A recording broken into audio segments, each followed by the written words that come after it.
دیگر مسلمان ممالک کے ساتھ ہو، ہر ایک کے دل پر یہ آج ایک گہرا صدمہ ہے کہ جو ظلم و بربریت ہندوستان کی حکومت نے ہمارے مظلوم کشمیری بھائیوں پر شروع کیے ہوئے ہیں، اور آج ان کو کرفیو کی جو صورت ہے 1 ماہ سے زیادہ عرصہ گزر چکا ہے۔ ایسے حالات کے اندر، ایسے تناظر میں ہم شکوہ گو ہیں، ہم شکوہ کرتے ہیں اقوام عالم کی ان تنظیموں سے، اقوام عالم کے ان اداروں سے کہ جن کا منشور ہی یہی ہے کہ ہم امن کا درس دیتے ہیں، ہمارا مقصد امن ہے۔ میں سمجھتا ہوں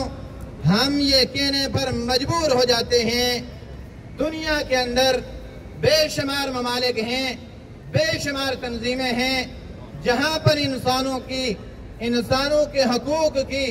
انسانوں کے حقوق تو انسانوں کے حقوق ہیں، جانوروں کے حقوق کی بات ہوتی ہے، وہاں پر کیس لڑے جاتے ہیں۔ لیکن ہم یہ سمجھتے ہیں کیا یہ کشمیر کے اندر بسنے والا مسلمان،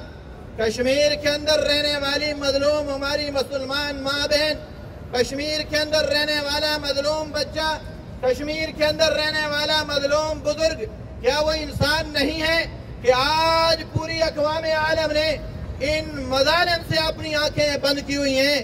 ایسے موقع پر ہم یہ کہنے پر مجبور ہو جاتے ہیں کہ یہ اقوام متحدہ ہو یا دیگر ادارے ہوں یا کوئی بھی ادارہ ہو، کوئی بھی تنظیم ہو کہ جو امن کے لیے اعلان کرتی ہے، امن کے لیے دعوے کرتی ہے، ہم یہ کہتے ہیں کہ یہ دوگلا پن چھوڑ دو،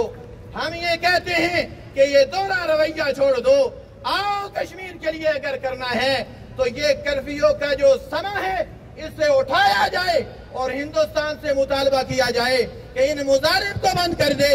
ان مظالم کو بند کر دے۔ کیا یہاں پر اگر اور